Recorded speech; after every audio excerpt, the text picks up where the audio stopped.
Acho que agora foi. Agora foi. Porque na lei saiu da reunião. Hum, será que ela vai conseguir voltar? Ela falou que conseguia voltar ao normal. Agora esperar um pouquinho, né? Ah, boa noite, Giovana. Boa noite.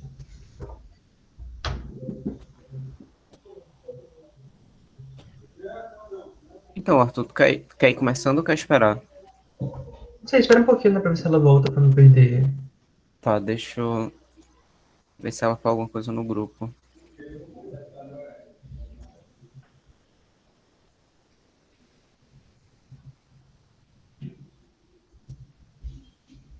Boa noite, gente. Boa noite.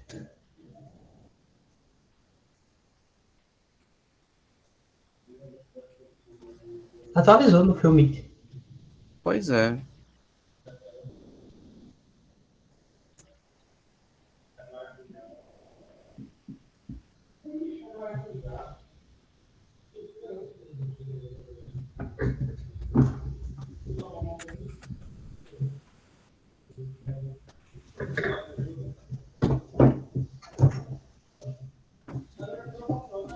Pois é, as mensagens já eram gravadas antes. Mas, enfim. Quem pode ir começando, não sei. É, porque não. É, vamos. O começo é mais. Discussão mais introdutória, né? Vai. Quem Uhum. chegar depois não vai perder tanta coisa, não. Então, gente, boa noite a todo mundo de novo, assim. Desculpa qualquer coisa, eu já estou um pouco cansado. Mas. Tive que passar o dia todo diante do computador, tive uma reunião antes de eu entrar agora na aula. Mas, de toda forma, boa noite, espero que todo mundo esteja bem e que seja uma aula boa para todo mundo. Eu estava conversando com o César e antes de a gente começar, a gente queria perguntar a vocês, quando alguém fala sobre cultura, o que é que vem à mente de vocês? Assim, quais as primeiras definições ou imagens que vem à cabeça de vocês quando se fala de cultura? Acho que era um bom começo para essa aula em específico. Assim. Quem quiser abrir o microfone para falar, ou pode falar pelo chat também. Ah, professor, eu penso em hábitos, sabe? Que envolvem questões de eh, culinária também, investimentos, essas coisas, sabe? De, normalmente de povos específicos, de regiões específicas. E é isso. Ah, entendi, Ramon. Então, cultura, quando tu pensa em cultura, tu pensa em algo mais material, assim, que possa se ver, assim, roupa, com essas coisas assim, vestimenta e tudo Não, mais. não só, sim, sim, materiais também e questões de pensamentos, né? Pensamentos, práticas, costumes, enfim. Boa. Ah, Kailane falou que pensa em povos diferentes, a Aline falou que costumes da sociedade e Karina falou de tradições. Eu E acho quando a que gente fala são de antropologia... características. Eu acho que são Agora você... características de regiões. Mas que características exatamente? Tu pensa em algumas, assim, especificamente? Comida, tal, como o Ramon falou. Certo. E, e quando Costumes. E quando se fala em antropologia, assim, vocês pensam em quê? Vocês já ouviram falar de antropologia? O que se refere, o que estuda, esse tipo de coisa assim? Eu penso em estudo do povo. Tipo, das pessoas. Certo, é um bom caminho. A gente está perguntando isso porque, assim, a sociologia, como disciplina escolar, ela, na verdade, abrange as três ciências sociais, a sociologia, a antropologia e a ciência política. E a gente vai começar a tratar exatamente de cultura hoje, que é um tema muito importante para a antropologia, né? É basicamente o tema que funda o estudo antropológico começa com o estudo sobre culturas, basicamente. Então, daí essa importância. Aí, isso a gente achou, principalmente César, que é o mais antropólogo dos dois, achou bastante importante a gente começar também definindo o que é antropologia, para deixar isso muito claro desde o começo da aula. Né? Então, a, a gente pensou na aula, trazer primeiro um índice sobre a aula hoje vai ser sobre isso aqui. Né? A gente primeiro vai conceitualizar antropologia e cultura de uma forma muito introdutória, vai falar sobre a pré-história da antropologia, né, os antecedentes teóricos e intelectuais e sociais da antropologia, falar da antropologia e da cultura em si, e da consolidação, principalmente do conceito de cultura, do desenvolvimento do conceito de cultura durante o tempo, para chegar no que seria antropologia hoje, estudos de como entende a cultura hoje em dia e esse estudo da cultura hoje em dia e tudo mais. Certo? Então, Certo. começando com conceituação de antropologia e cultura, né? Assim, é de uma forma bem introdutória essa primeira parte, que depois a gente vai entrar mais a fundo nessas duas definições. Então, a antropologia é muito interessante lembrar primeiro que desde sempre, basicamente, a humanidade se interessa em estudar a si mesma. Assim, desde a antiguidade clássica, desde que a gente começou a viver em cidades, a gente tenta entender nós mesmos. Assim, a humanidade tenta se entender. E daí que surge a, as discussões na Grécia Antiga e tudo mais. Então, o primeiro contato com essa ideia de que é principalmente a Europa, né, de onde surgiu onde vem, pelo menos inicialmente, todo esse conhecimento, essas formulações, a primeira vez que a Europa viu que existia gente diferente deles foi nas expedições de colonização. Foi quando chegaram no chamado Novo Mundo e viram, tá, tem gente que é diferente da gente. Então, vamos tentar entender o que é isso aqui que a gente encontrou, né, nessas expedições. Isso é muito importante também para o próprio desenvolvimento da antropologia, como a gente vai mais na frente.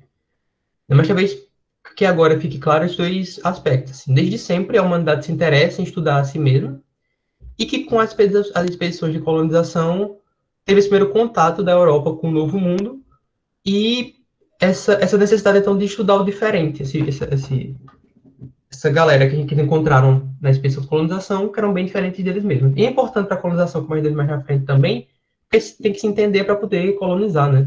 Quanto mais se entende desse povo que está se conhecendo agora, mais fácil para os interesses do colonizador, né?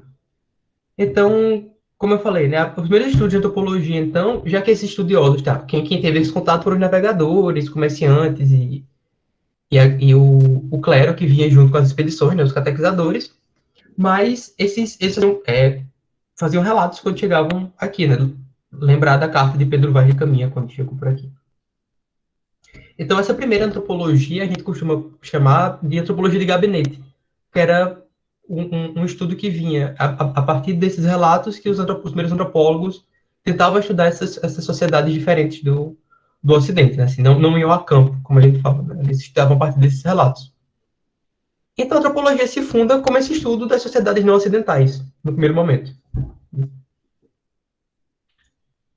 E tem um porém que a antropologia ela já nasce em crise, porque é uma constatação meio óbvia, assim, que tá, se o objetivo da antropologia são as sociedades primitivas, como eles chamavam, uma hora as possibilidades de tudo vão se esgotar, né? Ou porque essas sociedades vão se desenvolver, como eles colocam, defender depois, ou porque uma hora vai acabar de aparecer comunidade que ninguém conhecia, né? Assim, não é um objeto infinito. Então, mais cedo ou mais tarde, as possibilidades de estudo iam se esgotar. Então, se muda, nesse momento, a fundamentação da antropologia não é mais o estudo desses povos distantes ou povos primitivos, entre aspas, né? Mas uma abordagem, como vocês falaram, dessa ciência que estuda o ser humano, né? E de uma forma integrativa, como coloca. Ou seja, é das ciências sociais a ciência que vai tentar entender o ser humano como um ser social, cultural, biológico e psíquico. Né? Tentar entender em todo o ser humano em todos os seus aspectos. Até aqui tudo bem? Professor, Oi, Ramon. então inicialmente a antropologia ela tinha mais a visão eurocêntrica, né? Exatamente. Aí, Exatamente. e você acha que Oi? hoje em dia ainda tem? Você acha que ainda tem, tipo, na antropologia, muito do eurocentrismo, os Com conceitos e certeza. tal, ou Tem tá muito, mais... viu? Ou se Ah, tem. Tem muito, tem muito. O que a gente precisa fazer entendi. nessa aula é justamente quando chegar no final, mostrar essa mudança de perspectiva, assim, essa tentativa que um certo grupo de estudiosos tem de superar esse etnocentrismo e esse eurocentrismo da antropologia, mas, assim, tem como completamente. Entendi, obrigado. Nada. Então, a primeira, Professor, Oi. Com licença. A crise do antropologia era porque para eles os povos eram muito complexos de entender e aí teria que ter uma abordagem mais complexa.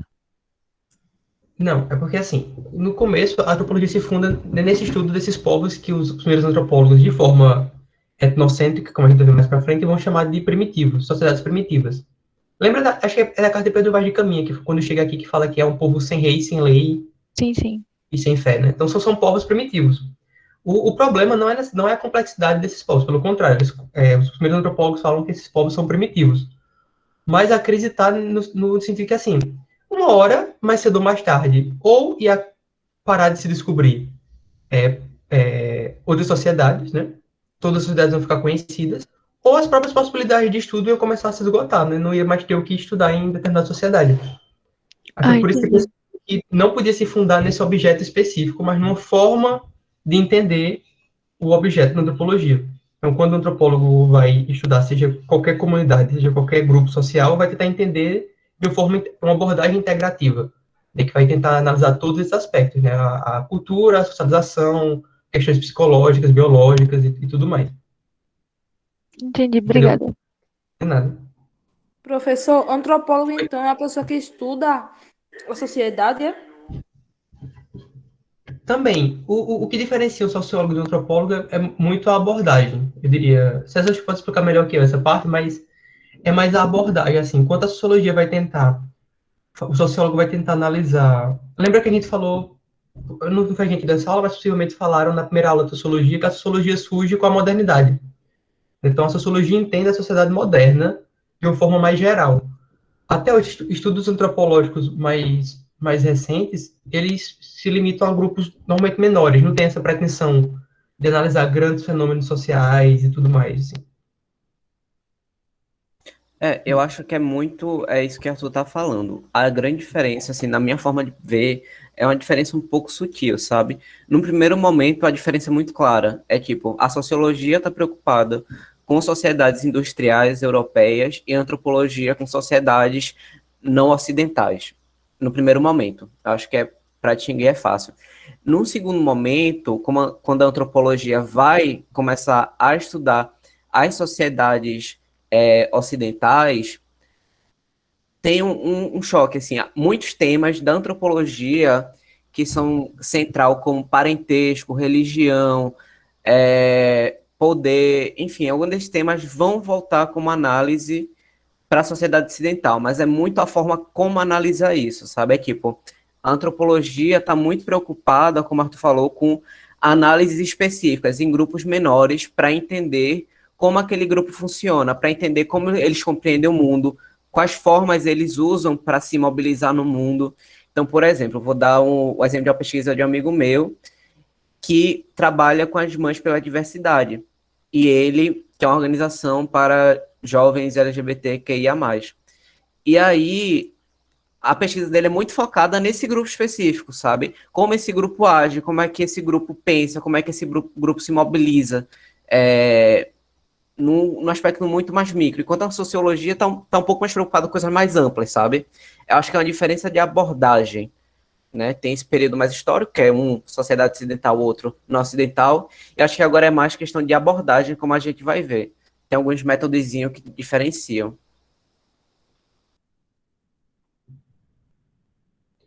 Então, já que a ideia, no começo, a antropologia estava muito preocupada em entender sociedades não ocidentais, como a gente vem falando, então é preciso então entender o conceito de cultura. Então, a primeira conceitualização antropológica do conceito de cultura é de Edward Taylor, que ele vai sintetizar dois conceitos, o Kultur, do alemão, e o Civilization, do inglês, e tentar dar essa primeira definição. E a definição até hoje, acho que é a definição clássica de cultura, como vocês até falaram, né? Quando vocês falaram da definição de cultura, é muito próxima à definição de Taylor, né? Que é um todo complexo, que inclui conhecimentos, crenças, artes, moral, leis, costumes, ou qualquer outra capacidade ou atos adquiridos pelo homem como membro de uma sociedade. E é interessante notar esse fator específico, que é muito importante, porque a gente vai falar depois. São hábitos adquiridos como membro de uma sociedade. Então, são hábitos que estão socialmente aprendidos, através da socialização. Vocês já tiveram aula sobre socialização? Acho que é a aula anterior, né? Então, são justamente hábitos que são aprendidos através da socialização. Não são.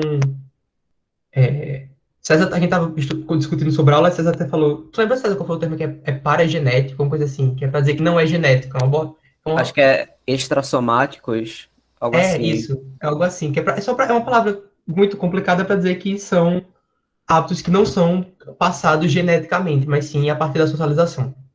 Isso é muito importante ter em mente. Sim, né? A cultura a gente aprende a cultura não de forma natural, mas de forma social. Então, a partir dessa primeira conceitualização, como isso aqui, a ideia aqui é só fazer uma primeira conceitualização que tudo, mais para frente a gente vai se aprofundar mais, mas é só para a gente partir dessas definições em mente para a gente tentar, para a gente desenvolver o resto da aula. Certinho até aqui? Sim. Obrigado, Ramon. Bom, antes de passar, eu só queria fazer um comentário que eu acho que é legal de se ponderar, é que alguns dos termos que são utilizados aqui são termos da época, primitivo, progresso, desenvolvimento, porque como a gente vai ver, são termos muito complicados, especialmente para antropologia. É como, a gente vai ver justamente isso, é como se aquele pessoal, sociedades indígenas, são atrasadas e deveriam alcançar a sociedade ocidental, o que não é o caso. Então, esses termos primitivo, progresso, desenvolvimento, são termos da época, sabe? Então, só para ter cuidado para não sair falando que povos indígenas, ou enfim, são primitivos, o que não são. São termos muito da época. Mas bora lá. Normalmente quando a gente esbarra num termo desse aqui na aula, ou no slide vai estar em aspas, ou a gente vai sempre frisar que são termos da Isso, época. Assim, né? exato, exato. E aí, acho que a sociologia vocês tiveram também, né? Uma aula sobre a origem da sociologia. Que aí, se eu tiver enganado, me corrijam. É a Revolução Industrial, Francesa e Científica, né? Que são sempre colocadas como as revoluções chaves da sociologia. Acho que é mais ou menos isso, né? Pronto, Cassandra disse que sim. Maria Eduarda também. Pronto. Para antropologia também tem essas questões, mas eu vou voltar um pouco mais no tempo para mostrar como alguns aspectos da antropologia, como Arthur falou, já estavam no pensamento da sociedade ocidental. E aí é da sociedade ocidental mesmo, porque toda a nossa noção de ciência, enfim, como a gente pensa o mundo é ocidental. Possa ser que isso já estava, sei lá, pensadores da China pensando essas questões, mas a gente enfim, felizmente, moldado para ver a sociedade ocidental. E aí a gente vai até a Grécia Antiga, que parece ser o surgimento de tudo, né? E a gente vai ver Heródoto. Eu não sei se vocês já ouviram falar nele. Ele é chamado o pai da história. Por quê? Porque Heródoto ele tem vários relatos que ele mesmo escreveu sobre outras culturas que ele foi visitar. Então, sei lá, havia alguma guerra, ele ia lá, ia registrar. E uma coisa muito interessante, que ele já estava muito avançado, assim, e muitas pessoas vão recuar disso depois, acho que é um erro, inclusive, é que ele já tentava entender qual a diferença entre uma cultura e outra. O que faz uma pessoa ter tal costume e outra pessoa não ter esse costume? Por que tem essa diferença? Assim, eu acho que a gente não parar muito para pensar, eu não parava para pensar muito nisso, até entrar em ciências sociais, eu não sei vocês. E aí, se vocês, enfim, tiverem experiências semelhantes com isso, podem compartilhar, eu ficaria muito feliz de ouvir, seja no chat ou por voz. Mas para mim, eu sempre considerei muito minha, assim, né, minha forma de vida, não existe outra diferente. E aí, ele tentou explicar num sentido tipo, beleza, bora tentar entender por que essas culturas são diferentes a partir de aspectos da geografia, do clima, da natureza, né? Por que essas pessoas se adaptam dessa forma? E a partir desses relatos, ele vai ser um grande precursor do que a gente chama de etnografia, que é central para a antropologia. O que é uma etnografia? Uma etnografia são relatos descritivos em alto detalhe de grupos culturais através da observação e participação. Então, Arthur falou que tinha um grupo de antropólogos que fazia a chamada antropologia de gabinete. Ou seja, eles não iam para os grupos que eles queriam estudar, eles iam pegar relatos de outras pessoas e estudar essas sociedades a partir desses relatos. E a antropologia moderna, que a gente fala, não é mais assim. é uma antropologia que vai até o local que quer estudar e faz relatos descritivos com muito detalhe, e é muito detalhe mesmo, assim, tentando entender, observando a sociedade, participando dela, das suas festividades, conversando com as pessoas, como ela funciona. Então, a partir disso se forma uma etnografia. Deu para entender mais ou menos o que é etnografia? Que é o que diferencia muito da sociologia. A sociologia não tem muito essa prática de fazer etnografias. José disse que sim, Maria Eduardo que sim. Pronto. Então, o caso, enfim, não tenha ficado muito claro, podem falar. E aí, o grande legado de Heródoto... Oi? Oi? Essas pessoas que estudam essas sociedades, tipo, elas Hum. podem se envolver emocionalmente com essas pessoas que elas estão estudando, tipo, até ter relações amigáveis com elas e tal, ou eles só veem como um objeto de estudo, se é Não, que isso é possível. não, com certeza. A antropologia trabalha como central o envolvimento com as pessoas. É, inclusive, um texto muito clássico para antropologia que é Ser Afetado, que fala justamente sobre isso, sobre como você não afeta no sentido de carinho, enfim, mas afetado de ser, vamos dizer assim, transtornado pelo que você está estudando, sabe? A antropóloga fala de como ela foi no campo entendida como uma pessoa que estava sob efeito de bruxaria para a comunidade. Isso afetou a forma que ela se relaciona com as pessoas, sabe? Então, esse caráter de se afetar tanto emocionalmente como pelo que a gente chama do campo é super comum e é essencial para a antropologia. Porque a gente trabalha com pessoas, sabe? Então, a relação é fundamental. Então, é isso, assim. Deu para entender? Deu sim. Aham, é verdade, professor. Eu vi um vídeo de um antropólogo falando sobre coisas de rico, se eu não me engano. E aí ele fala que enquanto ele estava fazendo essa pesquisa sobre as elites brasileiras e o modo que certas coisas materiais influenciavam no papel que aquelas pessoas ocupavam na sociedade, ele falou que acabou que ele mesmo se tornou uma coisa de rico, sabe? Um marcador de status. Porque aí as pessoas mostravam para os outros, tipo, ó, eu tenho um antropólogo fazendo uma pesquisa comigo e tal. Aham. Então acho que é isso, né? Tipo, o cara foi literalmente afetado, ele acabou entrando naquele contexto de corpo e alma. Uhum. Eu lembro de um caso que, assim, a antropologia tem isso, né, de ser afetado, mas tem um tabu, vamos dizer assim, que não é muito comentado, que é sobre relação amorosa. Não se fala no conselho de ética sobre relação amorosa. Se você se apaixonar por pessoa que você está estudando. E aí eu lembro que eu estava numa aula e um convidado fez uma pesquisa sobre,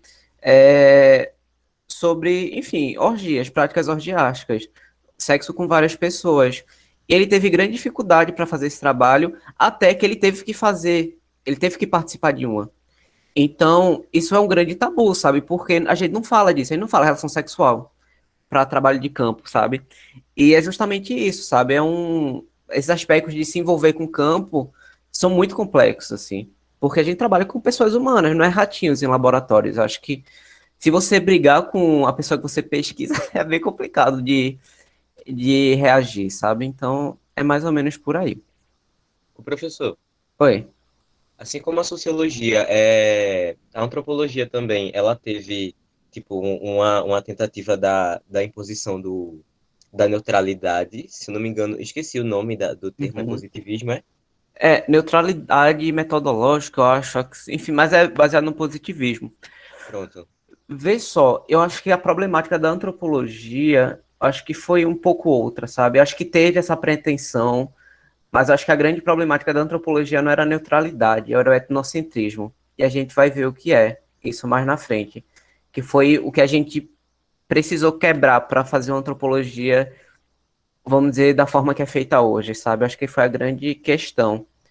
Mas aí, passando, Arthur, e a gente vai voltar nesse tópico, tá? Só para holandar. E a gente chega no famoso Platão. Platão, ele escreveu a República, e a República é uma obra, assim, que enfim, faz seus modelos de sociedade, mas ele acreditava que pessoas tinham valores inatos, grupos tinham valores inatos consigo. Então, se você, acho que são alma de ouro, bronze, prata, um negócio assim. Se você nasceu com determinada alma, você é fadado a tal atribuição. Acho que era de bronze, você tinha que ser trabalho braçal, um negócio assim. Isso abriu margem para muito preconceito na história. Tá dando pra ouvir, gente? Beatriz falou que ficou mudo. Aqui tá normal, tá dando pra É ouvir normal sim. também. Pronto. Então, se vocês puderem avisar ela. Massa. E aí, isso abriu margem para muitos preconceitos, porque imagina, tu tá estudando, e a gente vai ver isso na aula de raça, eu também vou estar nessa aula, que é tipo, é como se eu falasse, ó, esse grupo A é pior que o grupo B, porque é da característica dele, inato. Então, o grupo A tem que servir o grupo B porque ele é inferior. Isso é muito complicado. Isso abriu margem para o racismo no Brasil. Negros são inferiores a brancos, geneticamente falando, o que é falso. Então, esse pensamento de características inatas, né, de que a pessoa nasce com isso, precisou ser quebrado e foi durante muito tempo reproduzido. E aí a antropologia precisou derrubar isso para abrir margem para o relativismo cultural, que a gente vai ver já já o que é. A gente está dando nomes aqui, spoilers, que já já vão fazer sentido. E aí tinha um cara chamado, pode passar, por favor, amigo, chamado Zenão. Zenão, ele foi um grande crítico de Platão, ele também escreveu uma obra chamada República, que é uma versão crítica à versão de Platão. E ele fundou o que a gente chama de estoicismo. Esse estoicismo acreditava na busca por uma vida feliz. E acreditava que uma sociedade era ordenada por forças cósmicas, né? E qual era a grande diferença dele? A diferença, pois é, muito debochado ele, é que ele acreditava, se vocês lembrarem de Platão, Platão fala do mundo das ideias e do mundo material, que o mundo das ideias determina o mundo da materialidade.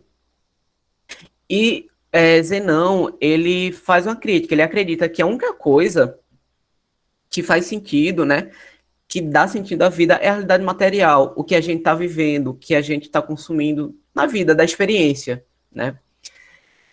E aí, qual é a grande consequência disso? É que, como o Arthur já falou, possibilita que a gente pense a cultura como algo que se aprenda e não que você nasce com ela. Então, por exemplo, acho que existem muitas piadinhas com a população chinesa. A população chinesa não consegue falar o R, fala o L. Por que disso? Assim, a gente às vezes reproduz essas piadas e não pensa no caráter, vamos dizer, preconceituoso dela. É porque eles nasceram em outra cultura e o próprio corpo deles são treinados para não formular esse som. Então eles aprendem aquilo. Assim como, por exemplo, para o caráter do francês. O francês fala muito com R, assim, esse som assim, bem escarrado, sabe? Como se você tivesse problema na garganta. Porque a língua e a cultura deles demanda isso da gente. E a gente não consegue fazer isso, ou faz com muita dificuldade. O que é natural para eles, devido à cultura, não é natural para a gente.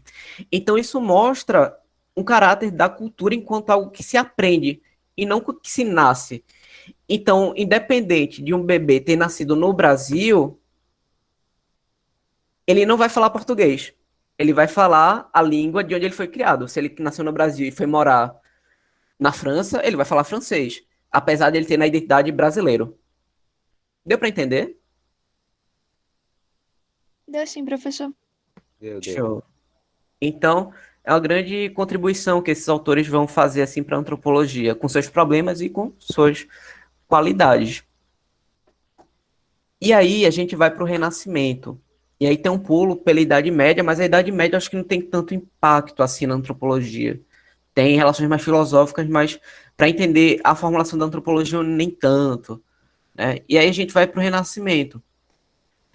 O que é a prática do Renascimento? Eu não sei se vocês chegaram já na história com esse assunto, eu não sei como é que tá ainda, mas o Renascimento é um período em que os grandes intelectuais vão voltar ao estudo da sociedade greco-romana, porque durante muito tempo, pela Idade Média, o conhecimento foi dominado pela Igreja Católica, isso é conhecido, né?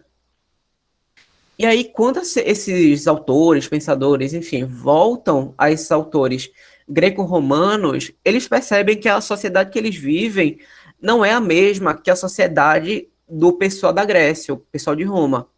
Ou seja, eles percebem que o tempo muda. O tempo está sempre em mudança. Não é algo estático. O que é hoje não vai ser a mesma coisa que amanhã, sabe? Então, tem esse processo de mudança que é central para a cultura. Então, pensar que a cultura é um conjunto de valores, normas, leis, costumes, enfim, mas isso pode mudar. A cultura muda. Eu acho que é essencial, assim. Então, a forma que a gente se relaciona hoje, por exemplo, não era a mesma que a gente se relacionava há 100 anos atrás, porque a cultura muda. Deu para entender? Então, é esse caráter de mudança que o Renascimento traz e que é central para a antropologia. E outra questão que é mais geral, que é a chamada secularização do pensamento. Porque quanto mais esses autores renascentistas iam pensando a sociedade, a Igreja Católica ia perdendo a força dela enquanto central para o pensamento intelectual. Então, tinham outras forças, tinham outros autores que estavam contestando o poder da Igreja Católica enquanto fomentadora do conhecimento. Então, o impacto do Renascimento é esse. Deu para entender qual a importância para a antropologia? Tudo certo. Deu sim. Massa, massa. E aí, acho que agora chega um grande impacto, que aí esse e os dois próximos são os mais centrais para entender a antropologia, que é, primeiro, as grandes navegações.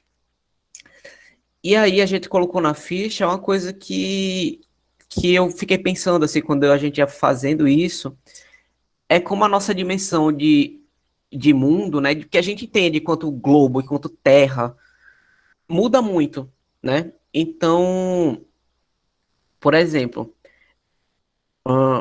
os grandes imperadores da Roma tinham uma noção de sociedade muito mais reduzida do que a gente tem hoje. Então, eles tinham contatos com regiões muito mais próximas. Hoje a gente consegue mandar uma mensagem para o outro lado do mundo no instante. E antes não, antes você tinha que mandar a cavalo, enfim, que ia demorar não sei quanto tempo para chegar essa mensagem. E esses, enfim, imperadores, os grandes líderes, governantes, eles tinham conhecimento de uma sociedade um pouco mais ampla do que os aldeões, vamos dizer assim, o que é a população comum, que é a grande maioria. E aí, eles tinham conhecimento de sociedade, do mundo conhecido, vamos dizer assim, que a China já era algo conhecido para essa sociedade, o Japão já tinham relações comerciais desde a antiguidade. Acho que não é muito falado, mas já existia isso. Mas a grande mudança vem com as grandes navegações. Por quê?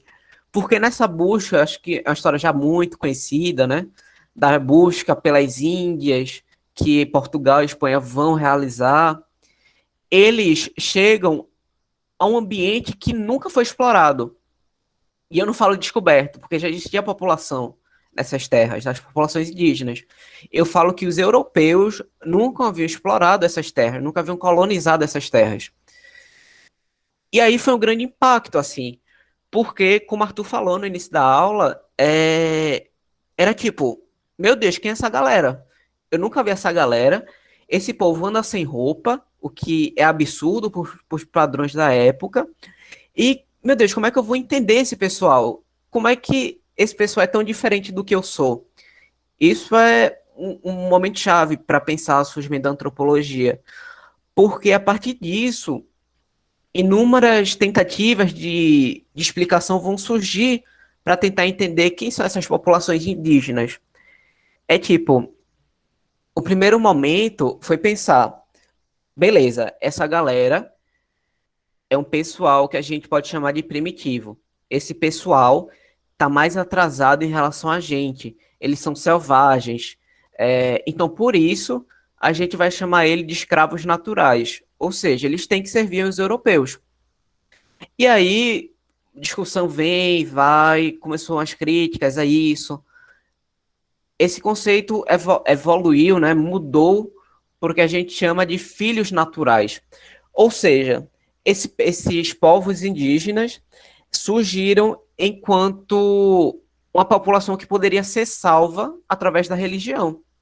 Então agora não necessariamente eles precisam é, é, ser subjugados pelos europeus, mas eles podem ser salvos pelos padrões dos europeus, que é a religião católica. E aí vem os missionários, vem todo esse grande rolê, vou dizer assim, que é a colonização das terras do dito Novo Mundo. Oi, Franciele.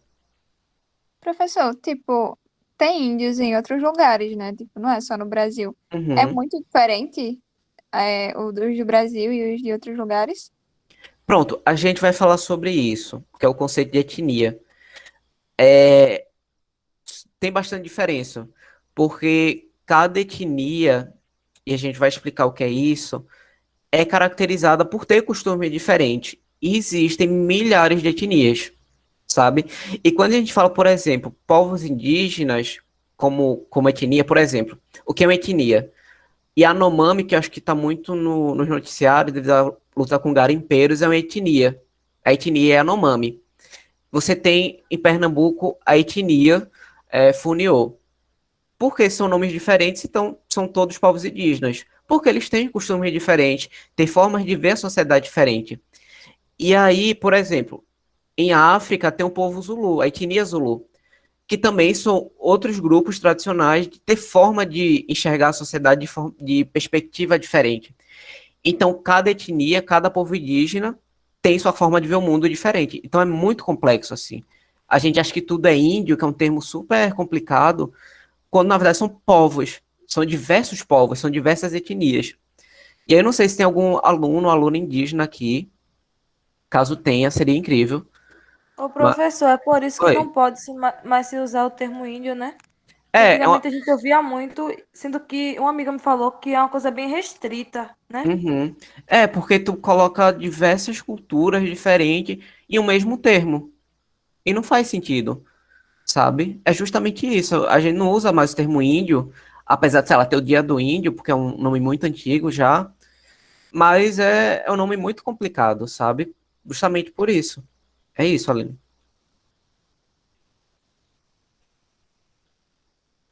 Pronto. Aí, Priscila. E aí isso é central, porque como a gente vai discutir, ser indígena não é se a pessoa está em cidade ou em aldeia. Não é se usa uma coisa ou outra. É pela cultura dele, ou dela. É pela forma de enxergar o mundo. É pela tradição dela, por onde ela foi criada nas suas concepções de mundo. Enfim, é isso que faz uma pessoa indígena. A gente vai entrar mais nisso, que se caracteriza enquanto uma pessoa indígena. Olha aí, Cassandra. Então, é justamente isso. A gente vai falar mais sobre isso. Tem um grande debate aí. E a Revolução Científica, assim como rapidinho, deixa eu só abrir a janela, tá um calor aqui. Assim como a sociologia, a Revolução Científica é central, porque a antropologia também é uma ciência. Também se busca enquanto científica. E aí a Revolução Científica vai abrir esses modelos de como funciona a ciência moderna. Então, o desenvolvimento que vai ter em áreas das ciências naturais, exatas e humanas vão, obviamente, impactar a antropologia, que se pretende se fazer enquanto ciência. Então, os métodos científicos vão entrar na antropologia, como fazer pesquisa, enfim. Então, é o impacto direto também. E o último impacto de grande porte, pode passar, amigo, é o iluminismo, que eu acho que também vai ter esse impacto na antropologia. Porque diversos conceitos.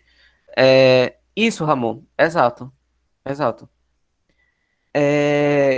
O termo iluminismo, o momento iluminista é central para a antropologia, porque diversos conceitos, diversos pensamentos vão surgir para tentar entender a cultura, para tentar entender os povos indígenas, enfim. E aí, um autor-chave, que vocês vão ver mais na filosofia, não sei se vocês já estão vendo, que é o John Locke e a corrente empirista, que assim como o Zenão, não é a mesma coisa, obviamente, mas assim como o Zenão, vai ter um caráter muito focado na, na experiência material, na experiência da realidade, como é que você experiencia o mundo. Isso é chamado de empirismo, né? E aí, qual a grande consequência do empirismo? é que o Locke vai conceitualizar o que ele chama da tábula rasa. Ou seja, todo mundo nasce como fosse uma tábula rasa, um quadro em branco, em que as experiências vão se inscrevendo, vão se escrever nesse quadro em branco.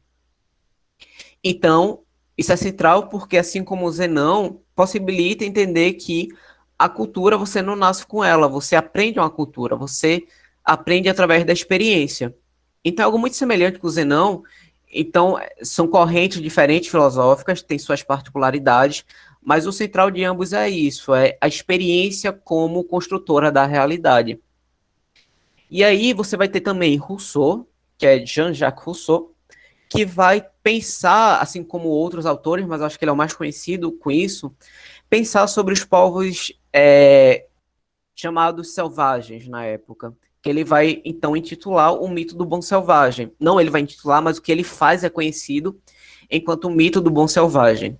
Que é o quê? Segundo o Rousseau, que ele faz o discurso sobre a origem e fundamento da desigualdade, ele tem uma visão muito romântica sobre populações indígenas.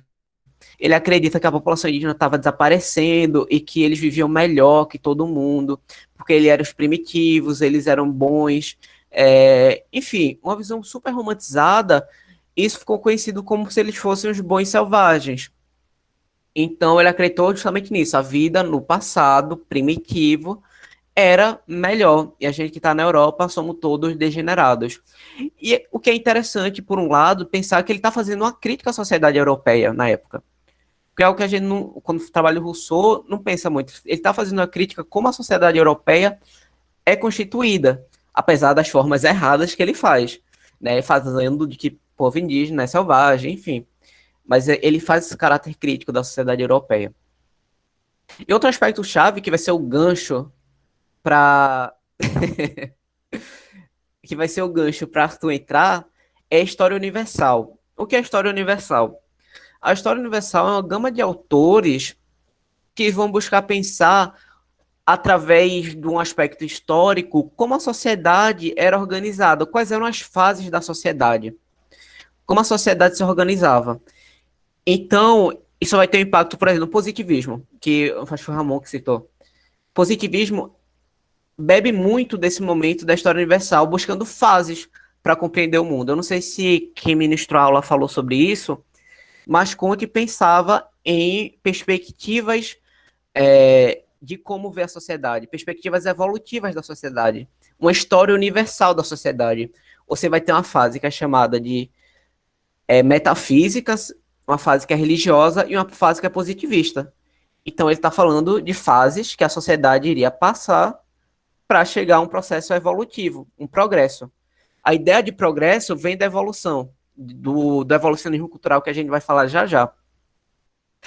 De certa forma, a perspectiva de Marx também tem um pouco disso, de pensar a trajetória da sociedade enquanto uma trajetória em constante progresso, que vai do comunismo primitivo até o comunismo proletário.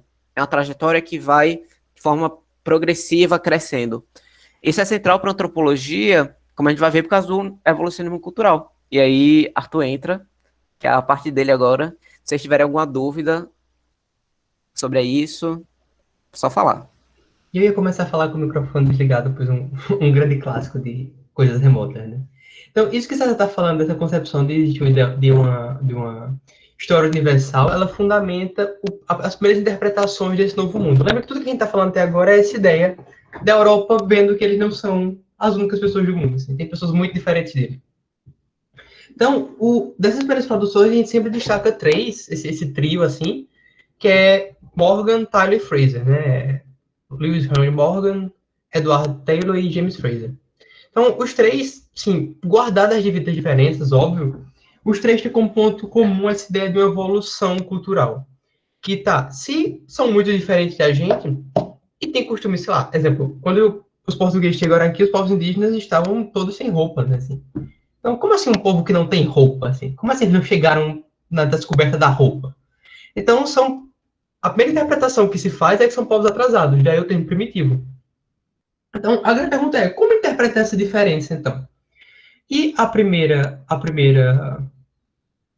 que os três vão concordar assim, é essa ideia de evolução. Então, são povos que estão no estágio evolutivo anterior ao que estava a sociedade europeia, a sociedade ocidental. Então, lembra essa ideia de história universal. Todo mundo, todas as populações do mundo iriam passar pelos mesmos estágios evolutivos. É porque todos partilham dessa mesma história. Então, as sociedades eram entendidas primeiro como selvagem, depois elas chegariam no estado de barbárie, até chegar na civilização, que seria essa sociedade como na Europa, né? Com o Estado, com todos os costumes. Inclusive, também a gente trata, às vezes, chama de sociedades não industriais, sociedades sem Estado, para marcar essa diferença de característica e conseguir fugir desse termo primitivo, né? Então, como o César falou, se está todas as sociedades acompanham essa linha evolutiva, saindo da selvageria até a civilização. E esses povos estão atrasados, então isso justifica a dominação sobre as populações, a colonização.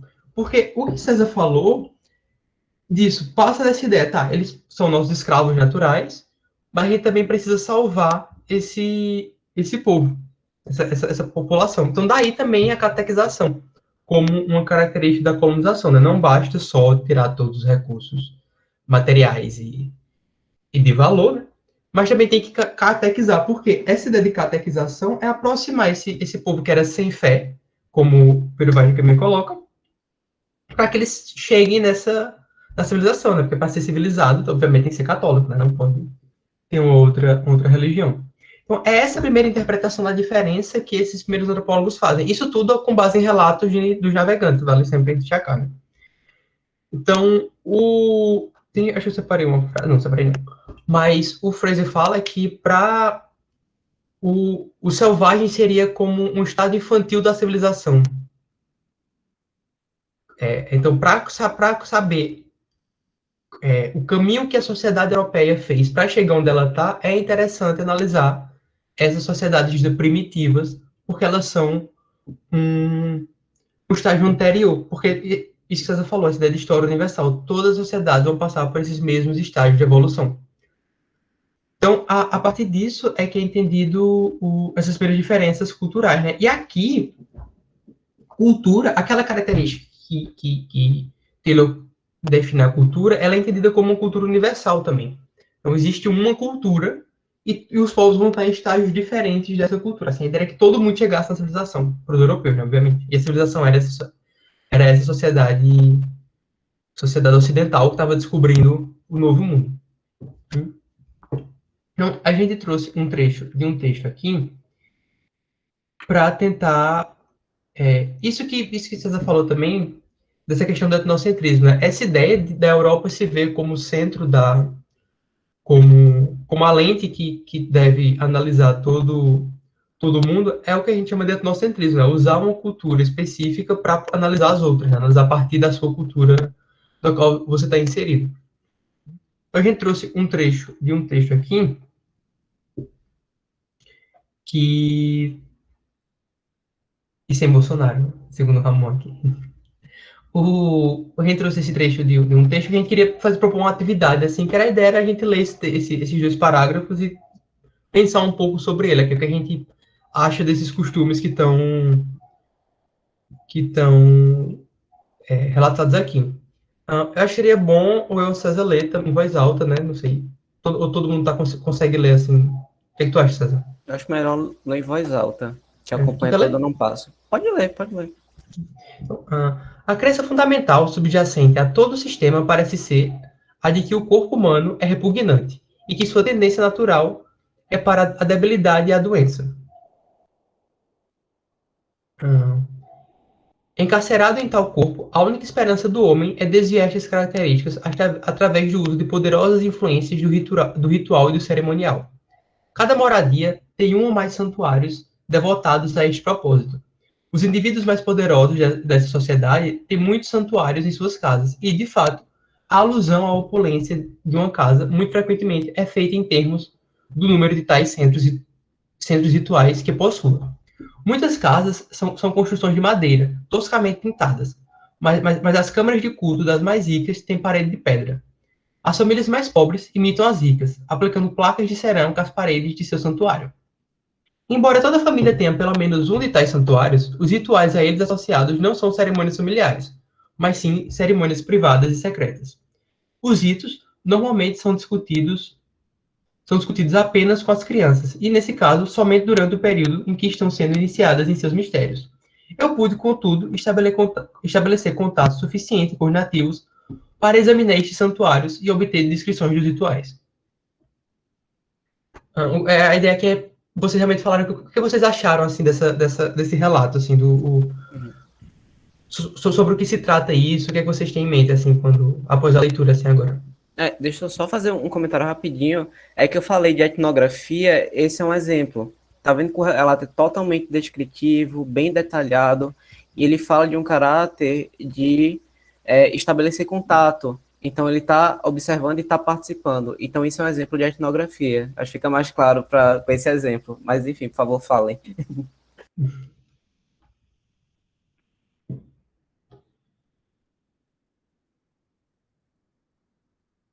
E aí pode falar qualquer coisa que vocês tiverem na cabeça, o que acharam dessa descrição. Eu acho que define bem a etnografia porque ele adentra mesmo na sociedade, né? Ele mesmo diz que consegue obter descrições desses rituais e consegue entender tudo bem profundo, né? Ele se aprofunda mesmo para tentar entender aquela sociedade, como é que eles são, das características da casa, da como eles pintam, como eles fazem tudo, entendeu? Acho que é basicamente isso. E tu acha que assim, é muito antigo esse relato, é de uma sociedade muito distante da gente Eu aqui. acho que é bem antigo, porque, na verdade, pode ser bem antigo por causa das características que ele dá, né? Em suas casas e tal. Mas se for, por exemplo, em uma região mais pobre, talvez isso seja ainda atual, entendeu? Mas eu Mas acho que seja uma coisa bem antiga ainda. tu acha que é de onde assim, esse relato? De que lugar do mundo? Assim, é muito distante da gente ou Acho que distante. Acho que distante. mais alguém? Ramon, Dandara, que falaram que estavam relendo.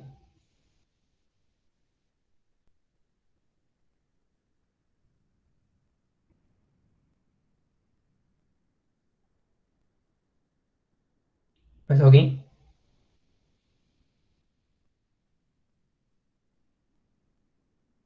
Pode falar qualquer coisa, gente, sem medo. A ideia era ser um exercício interativo, gente, assim, pra gente conversar mais durante a aula, assim.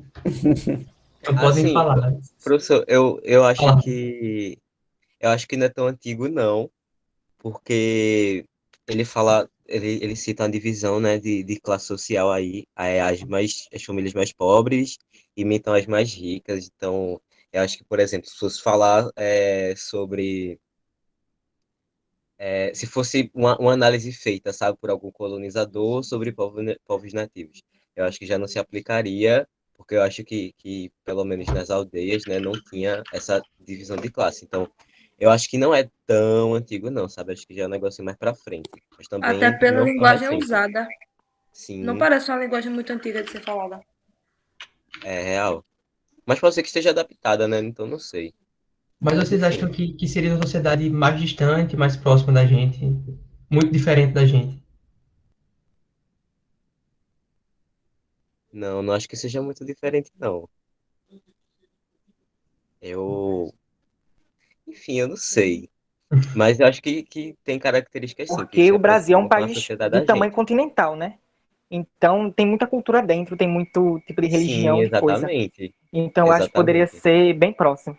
Se não fosse próximo, pelo menos pela América Latina, eu acho. Pronto, eu não acho que seja tão distante, não. Aí fala que tem, cadê? Os santuários, né, dentro das casas. Cadê? Aí me perdi aqui no texto, pera. É normal se perder a etnografia, é assim mesmo.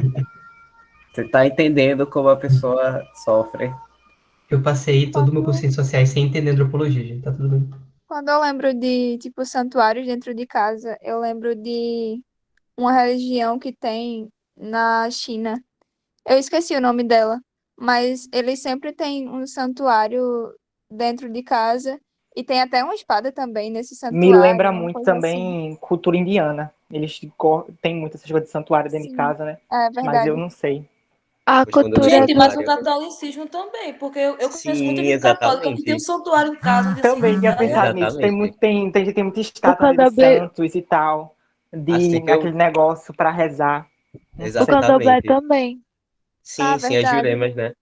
Ah, E, jurei, tipo, mas. assim que eu Então, li, tipo assim que assim, eu a li gente pode ver que Santuário, é bem próximo, né? Porque tem tantas religiões que são assim, tantas pois pessoas que é. são assim. Assim que eu li Então, Santuário, eu é lembrei próximo. da casa da minha avó com o negócio de Nossa Senhora do tamanho do mundo. Casar minha volta também. É exatamente isso que a gente queria, gente. Vocês falando. Muito obrigado por terem engajado na atividade. Então, eu falo, tu fala, César, o grande plot desse texto, assim. Aí eu falo, eu gosto. Quando eu li esse texto, eu tive um choque também. E vocês vão entender por quê. Porque a sociedade é a nossa sociedade. O texto chama Nascirema, que ao contrário é American, que é americano. Então, tá falando da gente. Então, quando a gente fala de um negócio muito distante, é algo que engana muito, porque tá falando da gente. E vê só por quê. Ele tá falando de banheiro, na verdade, gente. Tá falando de banheiro. Ele usa palavras próximas da antropologia, justamente para confundir. Mas vê só. Ele fala que a crença fundamental é que. Deixa eu abrir uma versão maior aqui. Tá? Tudo bem. A Não, sensação é deixa. exatamente essa, porque ele só É, revela que na Cirema é American contrário na nota de rodapé da última página. pois é. Mas é muito antiga essa análise. Não, é de 1940 e pouco. É tipo, é antigo assim, De mas 76. 76. Acho que a É, tradução foi de 76, né? pode ser. Pode ser. Mas assim, não é Vai antigo pra não. tradução Não é aqui. antigo não, vocês vão ver por quê. Ele fala que a crença é que o corpo humano é repugnante e que sua tendência natural é para a debilidade e doença, encarcerado em tal corpo. E a única esperança do homem é desviar dessas características através do uso das poderosas influências do ritual e cerimonial. Isso é basicamente tipo, o corpo humano é sujo e o pessoal tenta se livrar das doenças através de algumas formas. Tomar banho pode ser considerado uma forma de se livrar de uma doença, da sujeira, e que a doença está dentro do corpo. Então, câncer, por exemplo. O câncer é uma forma de doença que está dentro do nosso corpo, mas ainda não é o central para entender que é a cidade americana. Quando ele fala que cada moradia tem um ou mais santuários devotados... calma, perdi também. Cada moradia tem um ou mais santuários devotados a esse propósito. Os indivíduos mais poderosos da sociedade têm muitos santuários em sua casa. E, de fato, a alusão à opulência de uma casa, muito frequentemente, é feita em número de tais centros rituais que possua. Ele está falando do banheiro. Então, a pessoa rica tem muito banheiro na casa, tem suíte, tem 2, 3, 4, 5 banheiros. E são nesses lugares que você se limpa, que você faz todo um processo de limpeza, como ele fala, que a gente entende que o corpo humano é repugnante. Então a gente quer sempre se limpar, quer tomar banho quando sai depois da rua, porque a gente entende que o nosso corpo tá sujo. Então isso é repugnante pra gente. A gente não quer ficar com o nosso corpo sujo. É muito estranho. E aí... Fala. Não, fala, amigo. Pode contar. Não, pode É falar. a gente brasileira, né, professor? Porque fora do país tem lugares que o povo passa semanas sem tomar banho. Mas tipo, é de forma muito geral isso, assim. A sociedade ocidental quer se limpar, quer tomar banho, sempre quando tá sujo. Tá entendendo? Uma leitura mais ampla, sabe? Da sociedade ocidental em si. Que viagem, viu? Porque eu nunca pensaria que Pois estavam falando é, de banheiro. pois é. Tem E um, aí... um texto. Não, pode Tem um falar já. texto que eu gosto muito. Que é bem tranquilo de achar PDF na internet, é muito tranquilo de ler também, que é o Papalagui, o nome do texto, assim. O Papalagui. Que é justamente eu não vou saber de onde é, mas é um líder de uma comunidade tradicional, que ele vem com um antropólogo para a Europa e faz uma etnografia da Europa. Então, o texto é todo as definições dele. Então, sei lá, ele chama cinema do lugar onde as pessoas são de mentira, por exemplo, para definir o que é o cinema. Ele chama jornal de os muitos papéis. Então, é bem interessante isso, ver a nossa sociedade vista por alguém de fora, assim, e ter esse relato. Porque o central é para entender que a nossa sociedade não é natural. Apesar de considerar isso natural, normal, não é. É um aspecto cultural. Então, por exemplo, eu já vou para o último parágrafo, né? Embora cada família tenha pelo menos um de tais santuários, banheiro, né? Os rituais a eles associados não são familiar, mas sim cerimônias privadas e secretas. Ninguém quer estar contra a pessoa enquanto você está cagando, por exemplo. É a realidade. mas somente são discutidos para as crianças. Por quê? Porque a criança não sabe usar o banheiro ainda. Então, o pai e a mãe vão lá ensinar a criança a usar o banheiro, a usar a privada. E aí, somente quando estão sendo iniciados, vocês estão aprendendo a utilizar o banheiro, a privada, é que tem contato com esses mistérios, né? Com essas formas de analisar. E aí ele pôde, contudo, estabelecer contatos suficientes com os nativos para examinar, ou seja, ele entrou no banheiro e obter as descrições desses rituais, como enfim, os pais e as mães ensinam os filhos e filhas a usar o banheiro. E é mais ou menos isso, é justamente para chocar mesmo, porque a gente não pensa nisso, sabe? E a gente nunca para pensar nisso, enfim. Pode falar, quem abriu foi o José.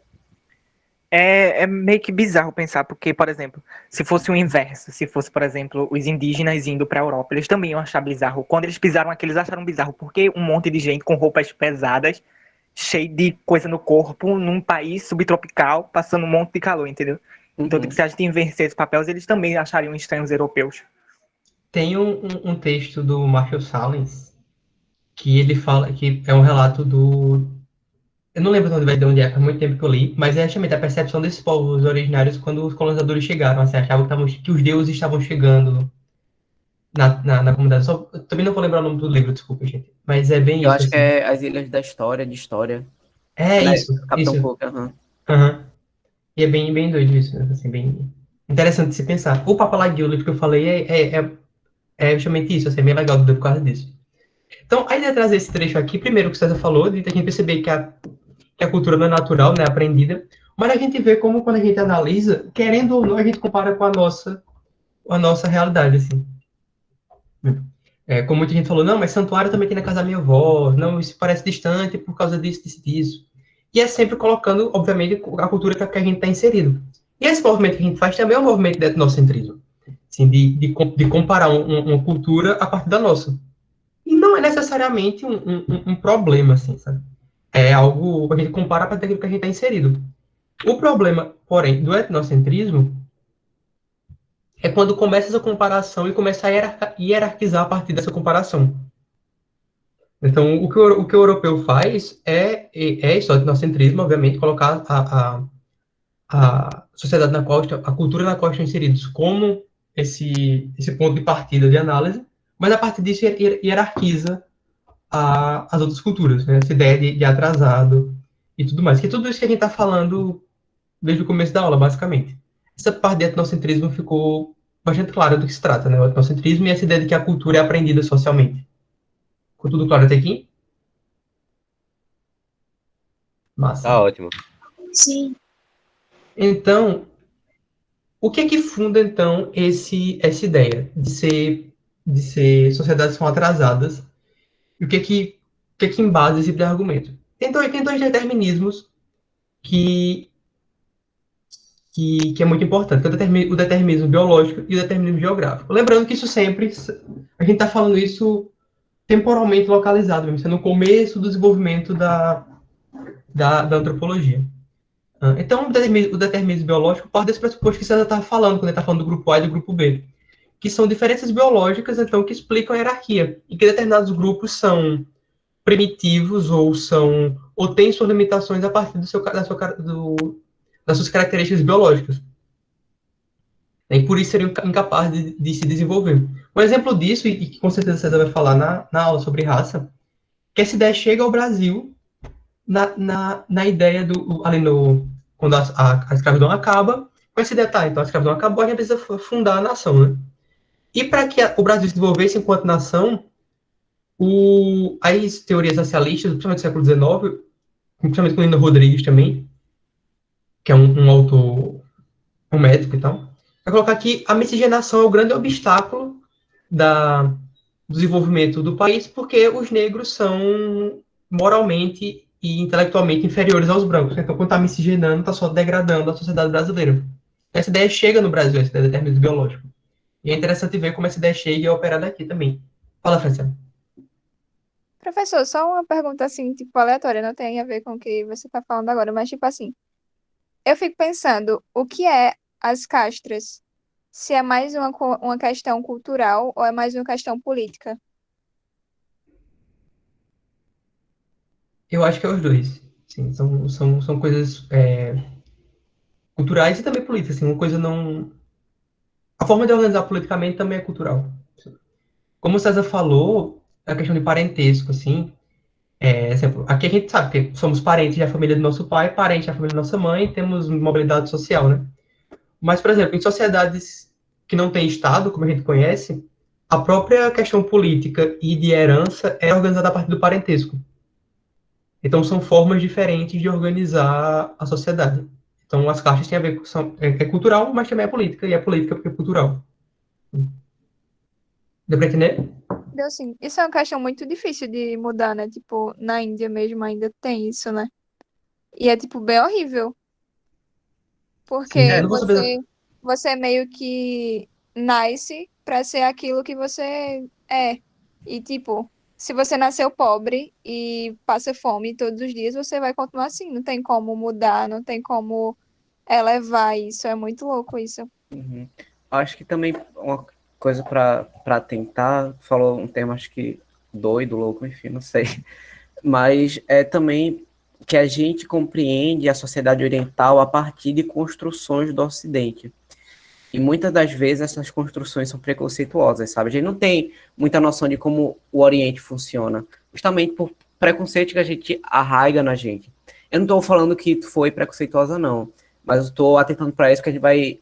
O próprio Arthur vai mostrar do Eduardo Said, que ele faz uma crítica a isso. É tipo, como a construção do Oriente foi feita pelo Ocidente.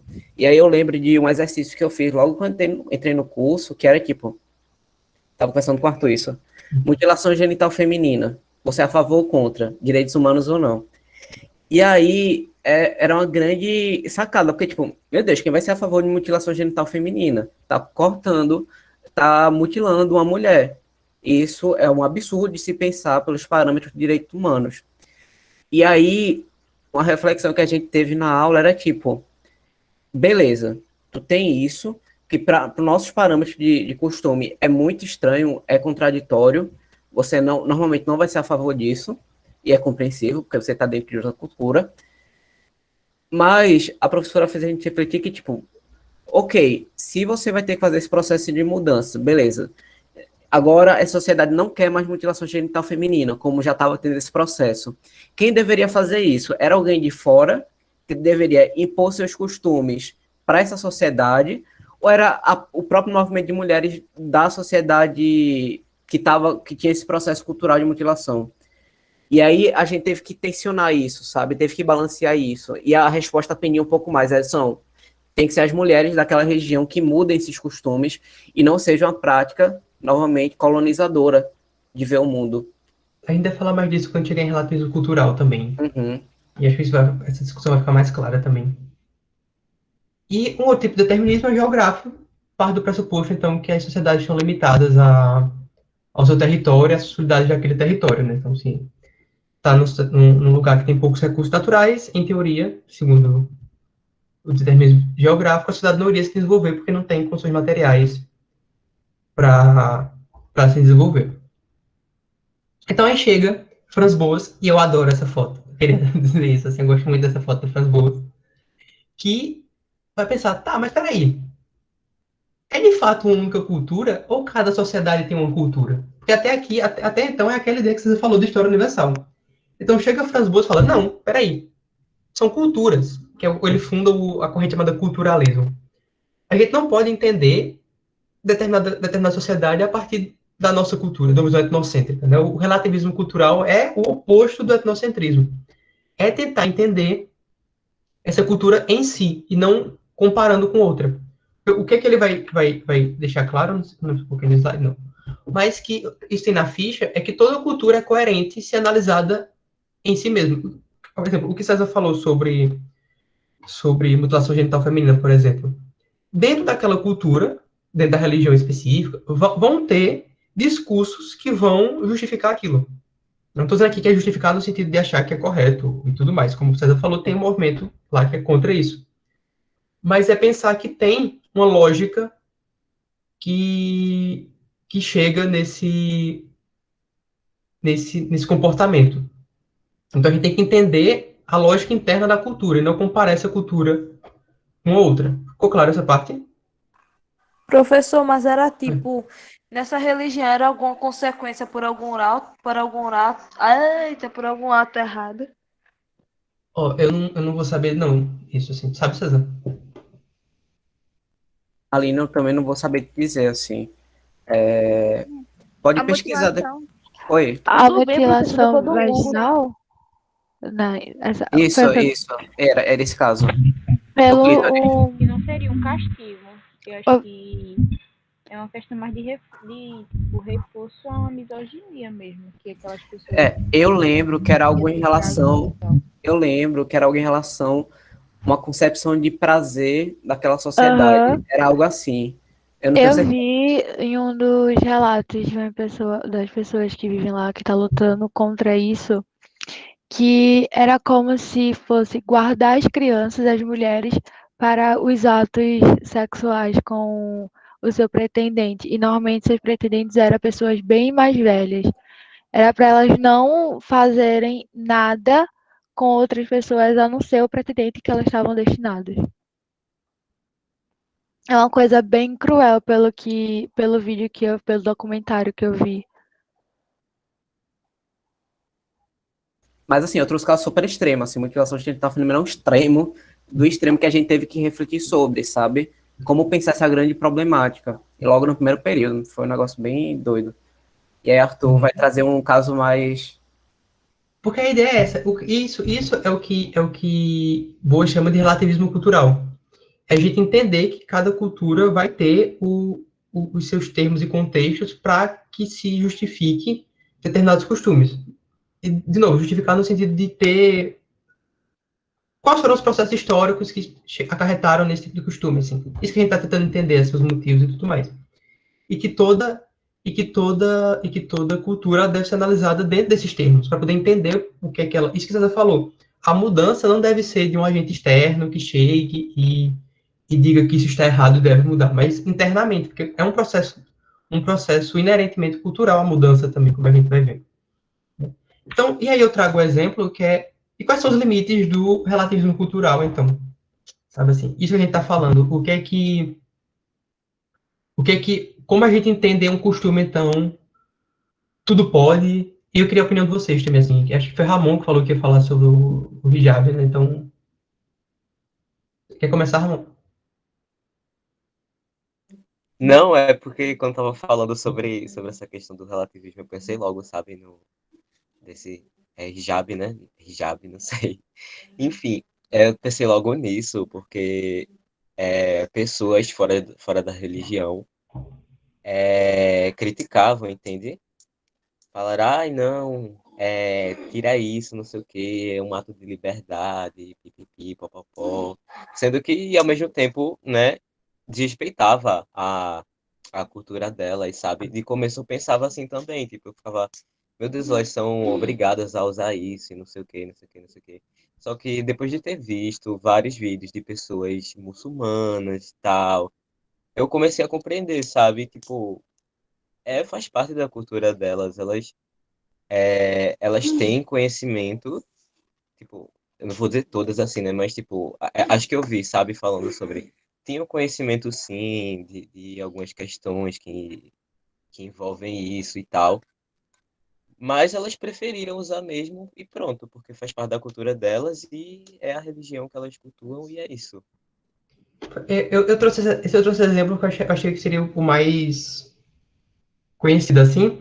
E esse texto da Lila, realmente o título chama de provocação. As mulheres muçulmanas precisam realmente de salvação? O que ela debate nesse texto é justamente isso. Essa que a César falou. Essa visão externa sobre o que é usar o véu.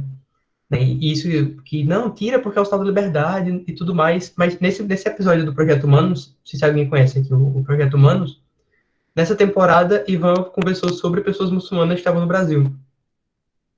E a mulher entrevistada nesse podcast, ela tá falando, tá, mas por que eu veria o véu como uma opressão se é isso que me deixa mais perto de Deus? Então, é justamente isso, é notar, e eu estava lendo, tem um livro, é um livro didático, Sociologia hoje, que eu gosto bastante para para ver, para preparar aulas, que a saída, então, não é aceitar tudo, todo costume cultural, mas tentar entender, tá, dentro daquela cultura, esse costume é visto como opressivo, e se sim, quais são os movimentos que essa cultura está fazendo para superá-los, como o César colocou, né? A mudança não deve ser externa, deve ser entendida dentro dos... Até a questão de mudança e a questão de opressão deve ser entendida dentro da cultura específica, e não como o que a gente entende por opressão, por exemplo. Então, por isso que eu trouxe esse exemplo dos do véu pelas mulheres muçulmanas, né? Então fica a indicação de leitura para quem se interessar, tanto do texto quanto ouvir o podcast, que eu particularmente sou muito fã do podcast. E vocês têm algum comentário sobre isso? O que vocês acham? Assim, quais são os limites do relativismo cultural? Assim, até que ponto a gente deve entender que o costume é cultural e não julgá-lo? Eu acho que até que interfira nos direitos humanos de uma pessoa, isso aí já tem que, sabe, ser discutido, tem que rever. Porque, né? Aí, eu vou fazer uma provocação para você, Ramon. Os direitos humanos são baseados em quais perspectivas de sociedade? Ocidentais ou Então, orientais? Aí que tá. então, Eu tive uma é muito discussão no difícil pensar estágio com nisso. isso. Pois é justamente isso, é complicado. É isso. A gente não quer exatamente uma resposta para essa pergunta, sabe? Assim, é mais debater e discutir sobre isso. Tu vai falar alguma coisa, Carla? Eu ia dizer que tem a questão da fé também, porque... Eu posso falar um pouquinho mais alto, tá tão baixinho o teu áudio. Tá me ouvindo agora?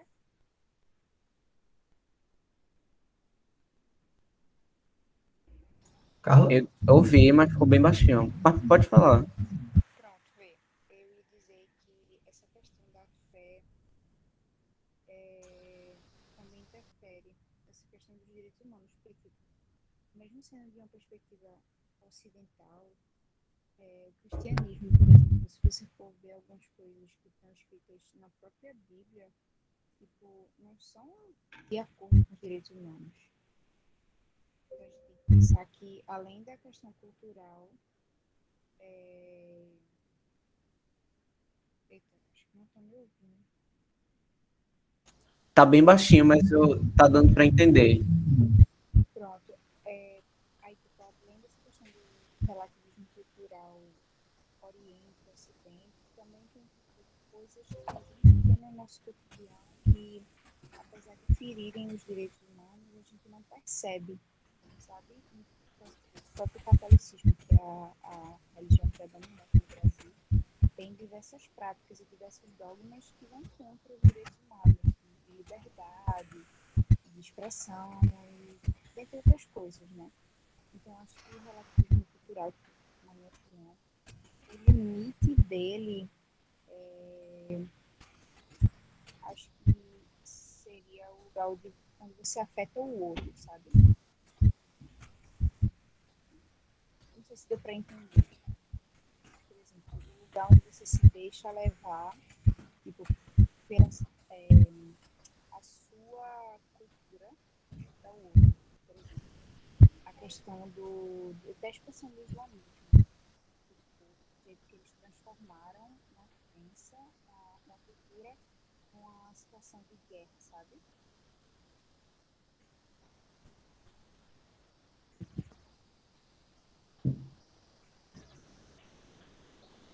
Acho que, amigo, só para dar um aviso, tá pertinho de finalizar, a gente vai ter que dar uma carreirinha agora. Sim. Então, era a Carla que estava falando, porque tem um pessoal que não ouviu aqui, e estava bem baixinho o áudio dela, aí a gente estava em silêncio para ouvir. Mas a ideia é essa, assim, a ideia da gente trazer esse relativismo cultural, acho que o que deve ficar na cabeça é isso, é que assim, a gente não precisa, obviamente, concordar com todo costume cultural, até porque a gente está inserido em outra cultura, mas tentar fazer esse exercício de, quando for analisar um outro costume, tentar entendê-lo dentro do contexto no qual ele está inserido. E não tentar comparar automaticamente com o nosso e dizer que está certo ou errado, ou que é opressão ou que não é. Ficou claro essa parte? Responde a pergunta de Genailson, porque eu também fiquei interessada na resposta. Eita, eu não vi. Caso um delas seja ateia e não queira usar o véu, isso será permitido à sociedade ou elas são obrigadas a usar mesmo assim? Tu sabe, César? Não sei, boa pergunta. Eu acho que seria obrigado, porque a religião oficial de alguns países é o islamismo. Acho que só seria obrigado, sabe? E aí a própria legislação é feita a partir do islamismo. E aí eu acho que ela seria obrigada. Eu tô falando em achismo, não tenho certeza, tá? Mas como eu acho que as leis são baseadas na religião, eu acho que sim, seria obrigada. Eu acho também porque, tipo, até alguns brasileiros, quando vão lá, elas precisam usar véu. E mesmo não participando da religião, é meio que uma regra fazer isso. Eu acho que é uma obrigação mesmo. E desculpa, Genelson, eu realmente não tinha visto a pergunta. Se vocês fizeram pergunta no chat e a gente não responder, é porque a gente realmente não viu, então pode repetir a pergunta. Sem problema, ou avisar a gente assim também. Eu acho que foi Franciele que tava falando. Mas eu conheço uma igreja que não é muçulmana, é evangélica, onde eu estudo, na cidade que eu estudo, que as mulheres elas precisam usar véu, que é como se fosse uma forma de devoção a Deus e tal. Então, essa eu nunca tinha ouvido, não. Nunca tinha visto sobre isso, não. Interessante. Então, a ideia principal da ideia de relativismo cultural era essa que a gente queria trazer hoje, e esse debate, assim, e realmente a intenção não era chegar numa resposta definitiva, sabe, assim, se pode tudo, ou deve concordar com tudo, mas é só lembrar disso, assim, que toda cultura, ela tem sua lógica própria, e quando for analisar algum costume, tentar analisar dentro daquela lógica, assim, para não cair no erro de comparar imediatamente com a nossa. Então, um outro ponto é a ideia de que a cultura é dinâmica, né? Então, há mudanças culturais, como o César falou, que podem ser internas, são percepções internas das próprias pessoas inseridas nessa cultura, que é um resultado próprio da própria dinâmica cultural. Então, isso é um movimento natural. Isso é o que caracteriza o ser humano, inclusive, nessa nossa capacidade de mudança. E também mudanças externas, que podem ser ou assimilação, que é quando uma cultura entra em contato com outra e assimila certos costumes, ou a própria aculturação, que é quando é a questão da colonização mesmo, assim, essa mudança cultural a partir de uma imposição mais violenta. Mas é sempre bom a gente lembrar que a cultura é dinâmica, sim, culturas mudam e tudo mais. Então, a gente chega com essa ideia em concepções mais recentes do que é a cultura. Né? A cultura passa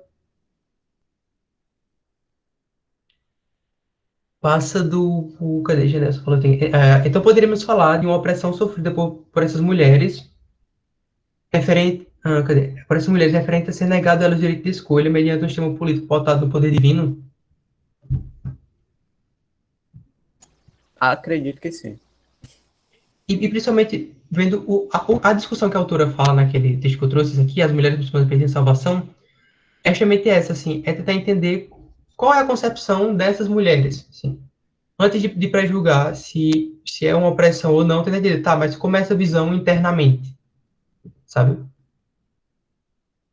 As brasileiras chegam para mim e falam, mas você está no Brasil, porque você está colocando esse véu? Eu que estou aqui sem família, posso fazer o que eu quiser, minha escolha.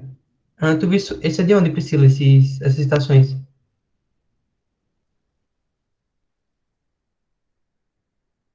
Eu olhei esse documentário no Google Tals. Hum. Você vai querer comentar alguma coisa sobre elas? Não. Porque é justamente isso, a ideia é ver essa concepção. Se eu não usar o véu, deixa de ser muçulmano assim, porque faz parte importante da religião. Então, essa concepção de ver o véu como algo importante, sabe? É esse sentido que a gente estava tentando trazer, de entender a partir da concepção das pessoas que estão inseridas em determinada cultura. Então, a gente chega e aqui eu também esqueci de voltar, mas é 1990 e alguma coisa, eu não vou saber quando foi que ele faleceu agora, mas isso já é concepções mais recentes, da cultura que começa a ser entendida mais como um conjunto de códigos simbólicos. Sim. Então, a cultura está mais relacionada com essa forma de entender o mundo do que necessariamente com práticas e técnicas. Justamente isso que eu trouxe essa postagem de Janaron, que é passei sem querer.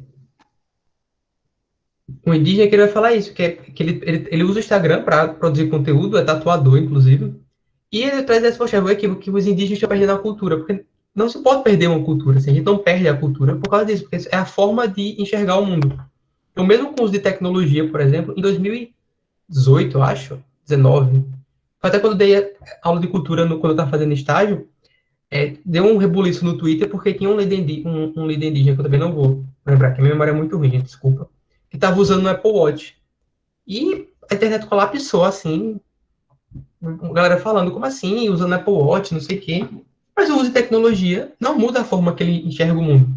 E o próprio uso de tecnologia é dentro de uma lógica cultural própria. Então, é tentar entender, é isso que César falou mais no começo da aula, né? O fato de uma pessoa indígena. Sim, é uma visão muito preconceituosa, essa ideia de que eles têm que ficar lá, não pode ir para a cidade, senão está descaracterizando culturalmente. Porque toda cultura muda. A gente também mudou, assim, a cultura ocidental, de forma geral, ela muda. Então toda cultura muda, independente de qual seja. Então achar que uma cultura não vai mudar e que ela tem que ser sempre igual é uma visão preconceituosa e estagnadora, assim, né? Não permitir. Eu Sim, sigo, pode falar. eu sigo um menino no Instagram que ele é índio. Aí ele sempre fala sobre isso e se posiciona sobre certas coisas. Aí ele fala que muitas pessoas falam também que reclamam porque ele usa roupa e normal e tudo mais, mas tipo, cara, ele é uma pessoa como qualquer outra, ele tem a liberdade de expressão dele, ele pode fazer o que ele quiser. E ele não vai deixar de ser indígena por conta que ele tá usando uma roupa. É uma questão muito aleatória isso. Aí ele sempre Exatamente. fala sobre questão de preconceito da sociedade sobre isso ainda. Quem Eu chega entrei para uma discussão no criticar Instagram normalmente. esses dias. Desculpa te atrapalhar. Não, tudo bem. Mas por causa de alguma coisa desse tipo. Porque, vê só, eu acho gente branca usar trans apropriação cultural, né? Aí foi a nega lá, olhou meu perfil e fez assim, e tu usa cabelo liso, isso é apropriação cultural também. Eu fiquei tipo, meu amor, cabelo liso não é uma característica unicamente branca de ninguém. Eu conheço inúmeras pessoas negras de cabelo liso natural, sem precisar passar por processos químicos. É um tipo de preconceito cultural também, né? Exatamente. Isso se trata de genética, né? Falando, ai, tu tá usando lente azul e tu tá se apropriando, não sei o que, não sei o que. É a apropriação genética, a pessoa inventa tanto termo A para gal... invalidar lutas importantes, eu fico de cara. E normalmente quem critica também essa questão dos indígenas consumirem, né? Tipo, ou coisas consideradas modernas, digamos assim. Normalmente quem chega para criticar são pessoas que têm zero conhecimento, sabe? Que nunca parou para pesquisar, não deu nem uma olhada assim rápida para ler pelo menos o título do artigo na Wikipédia e tá falando besteira. É a ignorância enorme, enorme. O pessoal não tem zero embasamento e fala Pois com é. com a propriedade imensa. A galera. É porque, assim, uma questão que é esquecida sobre a apropriação cultural é que é a diferença de poder. Eu acho que é algo central para pensar a apropriação cultural e essa temática, né? Então, tem uma diferença de poder, sabe? Tipo, porque pessoas brancas são consideradas bonitas de trança e pessoas negras Eu não. acho. Tem Eita, essas desculpa questões. interromper. Pode falar, pode falar. É que também tem a história, né, por trás das tranças, né? Que, se eu não me Também. engano, era usado para as pessoas negras colocarem arroz entre elas para alimentar seus filhos. Então não era nem um ato só a estética. É um ato de resistência em meio àquele meio, sabe? Então Uhum. quando você usa, você retira aquele poder que tá ali, sabe? Uhum. Além Exato. da comida, era também para marcar, meio que ser um mapa para ir para os Colombos. Uhum. Sim, isso são as tranças Nagô, né? É. É, Mas é isso, assim, e uma questão, assim, para eu colocar é que, como o Arthur estava falando, né, pessoa ser indígena não é o que você consome, é sua perspectiva, é sua etnia, seus códigos simbólicos, como está no slide, sua visão de mundo. E eu acho que isso é importante, porque como a gente vai ter aula de raça, raça tem uma diferença diferente de etnia. Então, por exemplo, você tem pessoas indígenas de pele clara, de pele escura, de cabelo liso, cabelo crespo. Porque o que faz a pessoa indígena não é traço de pele, não enfim, cabelo, enfim, formato nariz. é a cultura. Isso é diferente de raça, porque raça, como a gente vai ver, está envolvido com aspectos fenotipos, do que você, da sua cor de pele, da sua, enfim, formato do nariz, enfim. E aí eu acho que é uma diferença bem importante de ter em mente, sabe? A gente vai entrar mais nisso em raça, mas só para vocês já começarem a pensar nisso, a diferença de raça e etnia. Que etnia é justamente com a cultura. Então chega essa outra concepção que a gente traz dessa concepção de cultura, realmente, assim, tem correntes até mais radicais nesse sentido que, como o César falou, que a gente traz na ficha, que acha que nem pode ser usado o termo cultura, mas sim etnia, porque é algo mais específico e tem mais a ver com a identidade daquele grupo, né, que divide essa forma de ver o mundo e histórias de origem e tudo mais. Mas um grande movimento intelectual que surge a partir dessa crítica é o pós-colonialismo, que é essa ideia de criticar a própria antropologia. É uma mudança epistemológica também, porque muda a forma como a antropologia é entendida e a antropologia é feita. Porque esse movimento é de várias partes do mundo. Então, como exemplo, coloquei aqui, tem Eduardo Said, que é palestino, tem Spivak, que é indiano, tem Quijano, que é peruano, assim. E são só 3 de vários que eu trouxe aqui. Dessa ideia de... Eu não coloquei o Short Hall, mas que César falou, e eu vou falar, porque é importante também, dessa ideia de mostrar como o próprio Ocidente é uma construção do Oriente, o próprio Oriente é uma construção do Ocidente. Tem um texto dele, de Short Hall, que é O Oriente e o Resto, eu acho, assim. Vou pensar aqui rapidinho. O Oriente e o Resto. Que ele vai falar, o Ocidente, na verdade, né? Que ele vai deixar isso claro. Agora tô procurando. O Ocidente e o Resto, Discurso de Poder, o título do texto. Para quem interessar, é esse aqui. Que ele vai mostrar justamente isso, como durante toda a história da antropologia, o Ocidente o Oriente é uma construção do Ocidente. Né? E tudo isso que a gente consome, essa ideia do que são as caixas, por exemplo, como o César falou mais atrás, é uma construção daqui sobre a cultura de lá. Então, o pós-colonialismo vem para criticar isso, para dizer, não, o Oriente, essas sociedades que antes eram estudadas, têm capacidade, sim, de falar sobre si. Que é justamente o título do ensaio da Spivak, que é Pode o Subalterno Falar? É justamente essa provocação. É falar, não, tá, mas a gente pode falar também.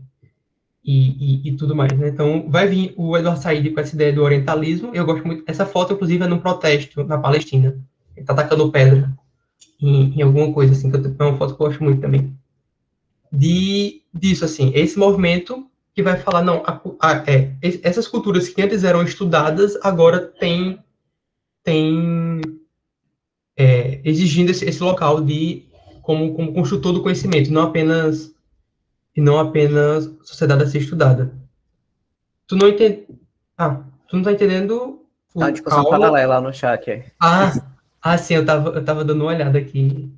Fica uma pauta aí pra tu aula sobre raça, fazer essa discussão. Desculpa, Então, professor. não, tudo bem, sem problema. Então, a ideia é trazer isso, assim, que chega, então, essas concepções etnocêntricas, elas são agora colocadas em xeque por esse novo movimento intelectual e político também, que é o pós-colonialismo. Fica a dica aí também, então, são textos muito bons de se ler. Alguma dúvida até aqui? O professor, é só uma dúvida sobre uma coisa que eu tenho, se tem a ver com esse assunto, que é aquela questão também dos filmes, geralmente norte-americanos, colocar, quando chega para a América Latina, né, ou algum país assim subdesenvolvido, eles colocam aqueles efeitos amarelos para dizer que o país, sei lá, só tem poeira ou ainda está em desenvolvimento. Se isso se encaixa nesse tema,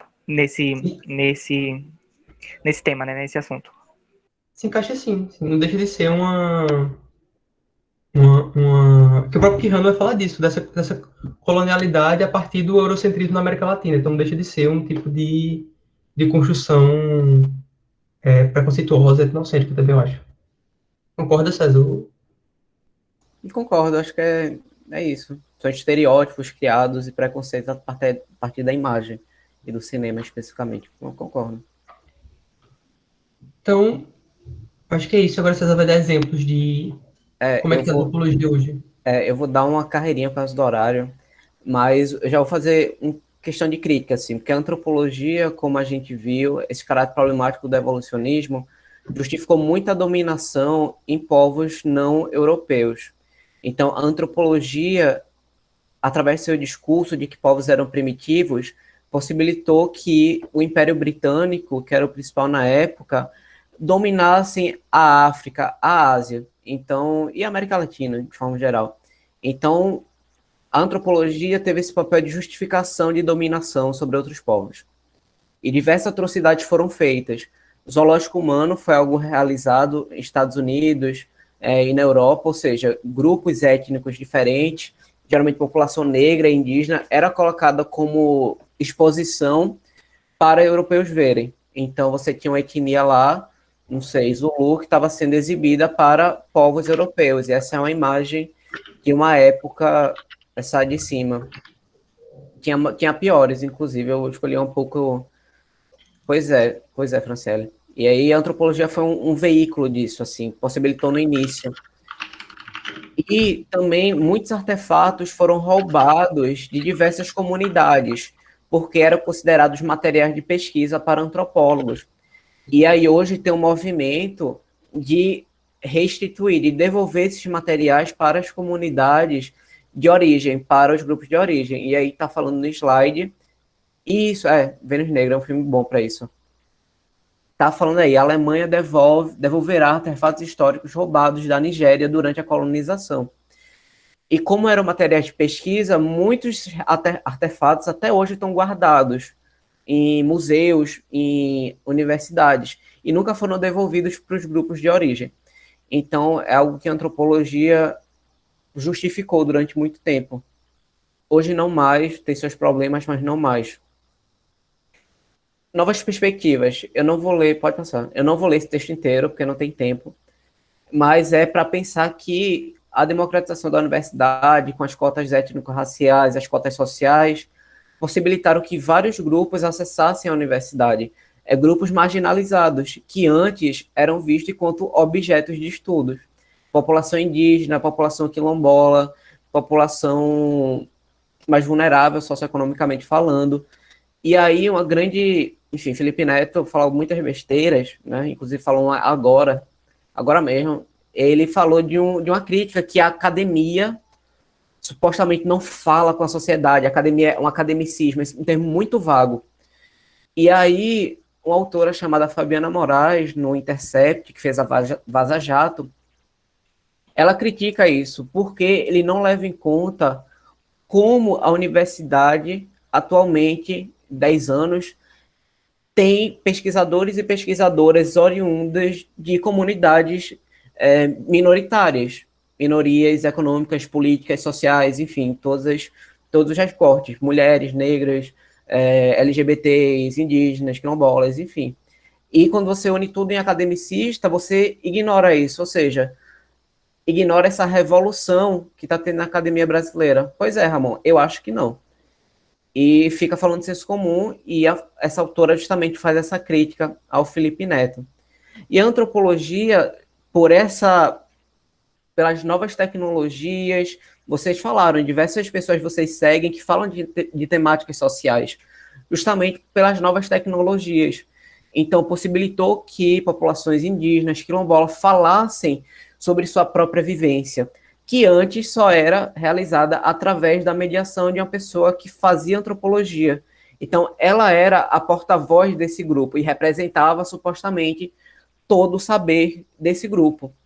E hoje se encontra a antropologia na grande tensão, porque está entrando novos grupos, local de fala entra um pouco nisso, assim, de forma muito geral, né, sobre quem pode falar sobre um grupo, quem pode pesquisar um grupo, se eles próprios podem falar por si. E aí diversos autores, militantes indígenas, quilombolas, vão estar produzindo conteúdo, vão estar produzindo intelectualmente teorias que não necessariamente passam pelo campo da universidade.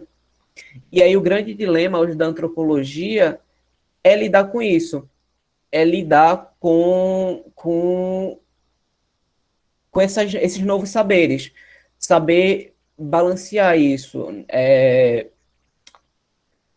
Bom, enfim, essa grande dilema que a antropologia tem hoje, enfim, eu vou depois voltar sobre isso.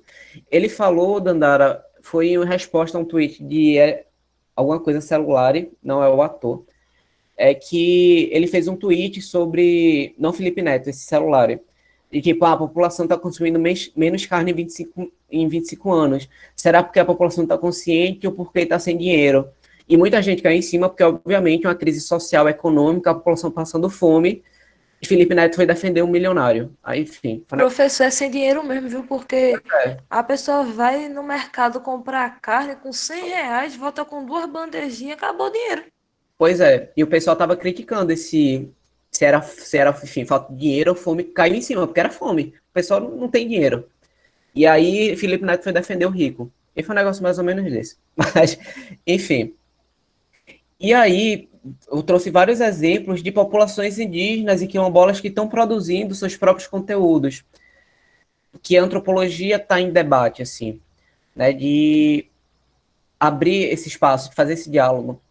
Que é Vídeo nas Aldeias, é um projeto formado pelo antropólogo Vicente Carelli para formar cineastas indígenas. E tem vários filmes imensos, assim. Se puder dar play aí, Arthur, eu vou passar só um tempinho, assim, 30 segundos. Tem uma pessoa que fala sobre isso. Tá dando para ouvir? Mas de todos os grupos indígenas brasileiros, sem dúvida, são os Kayapó que mais aderiram ao vídeo. O vídeo na mão da comunidade para registrar o que está ocorrendo com a comunidade seria uma arma para a comunidade. Então, arma para que a comunidade se defender. Então, nós somos filhos brasileiros também. Pronto. Teria mais, mas por causa do tempo não dá. Mas é isso, como esse indígena falou, né? Essa tecnologia enquanto arma para mostrar e denunciar e produzir conhecimento, porque eu trago muito exemplo de cinema, porque a antropologia está muito preocupada com a produção audiovisual também, é uma ferramenta de produção de conhecimento. Outro exemplo, pode passar, é a ASCURI, que é a Associação Cultural de Realizadores Indígenas, que produz filmes, produz produção audiovisual, produz seus próprios relatos sobre si mesmo. E aí, enfim, é um outro exemplo. Um daqui de Pernambuco é o coletivo Funiô de Cinema, que é o coletivo da etnia Funiô, que produz materiais sobre, enfim, sobre sua vivência indígena, sobre questões de política. Um grande conhecido, não sei se todos conhecem, é Ailton Krenak. Ele produz palestras e tem alguns escritos, né, da etnia Krenak, ambientalista, filósofo, e as reflexões dele são muito potentes, sabe? E ele não passou por uma universidade. E aí a antropologia hoje debate com esse cara. É um cara que está em constante debate com pensamentos antropológicos sobre ecologia, sobre como se relacionar com a cultura tradicional, enfim. Outro é o Davi Copenaua, líder da etnia Yanomami. Ele escreveu um livro que é já considerado clássico, que é A Queda do Céu, junto com o antropólogo Bruce Albert, que eles vão descrever todo o processo de compreensão da visão de mundo dos Yanomami a partir dos relatos e da escrita do próprio Davi Copenaua. E, enfim, é um livro bem recente, 2016, mas já bem pode considerar clássico. Outro, não é para dar play, porque não vai dar tempo, é Nego Bispo, Antônio Bispo, Nego Bispo, também conhecido.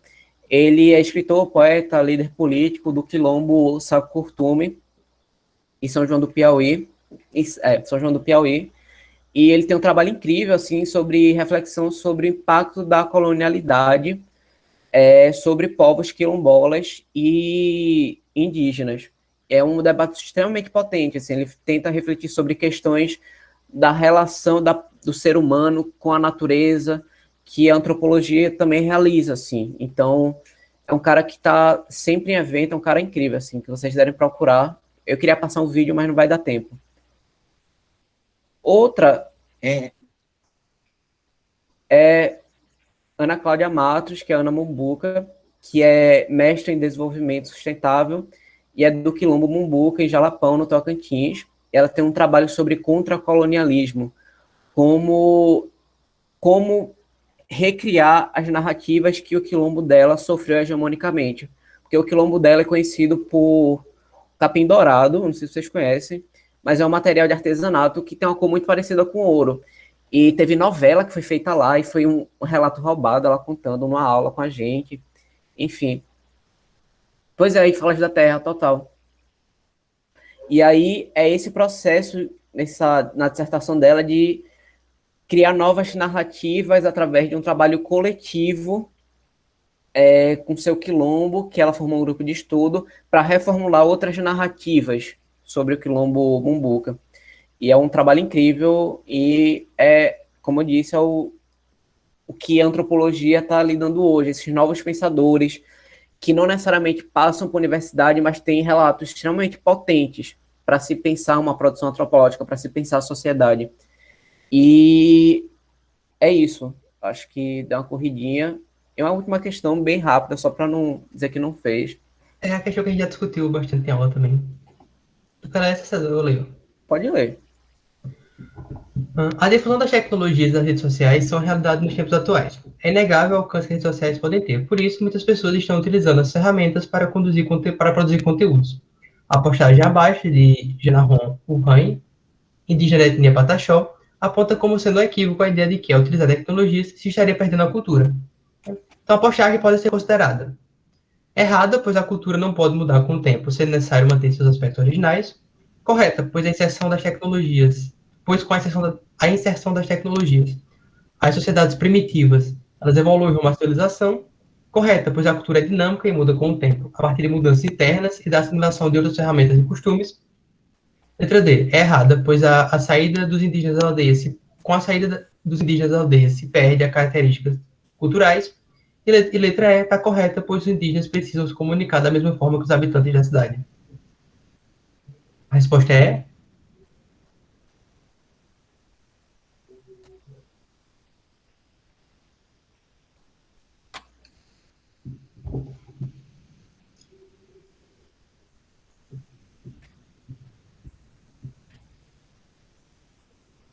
alguém fala, além disso, colocaria E, mais alguém?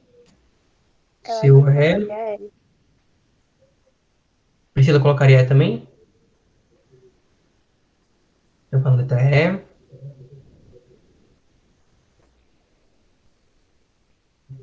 Mais alguém? A Amália disse que era C.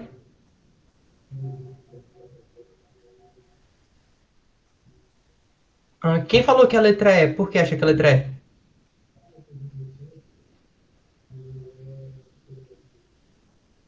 Eu acho que a letra E porque se não houvesse a tecnologia, eles não conseguiriam se comunicar e passar essa visão deles para outras pessoas. E eles precisam de comunicação tanto na aldeia quanto fora, eu acho.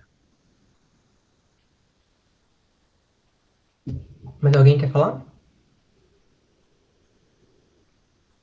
Quem colocou C, porque acho que é C. Quem colocou C, porque acha que é C. Eu acho que é C porque já teve uma parte da aula que o senhor falou sobre a dinamicidade da cultura e que, para mim, os indígenas eles precisam ter essa mudança da cultura assim, né, para poder lutar pelos próprios direitos, né, como a gente tem indígena na ONU, indígena participando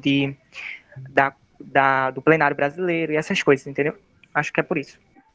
Sim, sim, e querendo ou não, eles também têm contato com outras sociedades, né, fora assim da deles, que consomem, sabe, que usufruem dessa tecnologia, que dependem dessa tecnologia. Então, para estabelecer um contato com elas, eles também precisam da tecnologia, sabe? É uma questão também de adaptação. A resposta é letra C. Porque eu queria destacar na questão justamente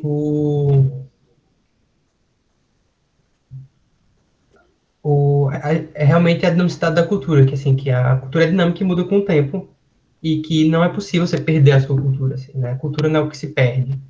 A cultura muda, você assimila outros costumes, muda internamente, mas por necessidade. mas a cultura é dinâmica e muda com o tempo, a partir de mudanças tanto internas quanto a assimilação de outros costumes. Então, a resposta seria a letra C, nessa questão. E a letra E realmente foi só, assim,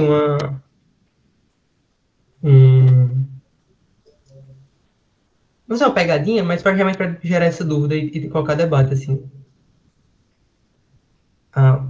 Boa noite, Neilson. Obrigado. E é Só isso, fala César. contextualizar, o grande problema da letra E é porque coloca precisam se comunicar da mesma forma, como se os habitantes da cidade fossem um padrão a ser seguido. Assim como aqueles evolucionistas viam que a sociedade europeia era o padrão a ser seguido, o problema dessa questão é que os habitantes da cidade são vistos enquanto padrões a serem seguidos. Eu acho que é o grande problema da E. Sim. E é isso. É isso, gente. Ela acabou. Alguma dúvida? Dúvidas, sugestões, críticas? Por favor. Para a gravação Só, por aqui. favor, manda o nome do podcast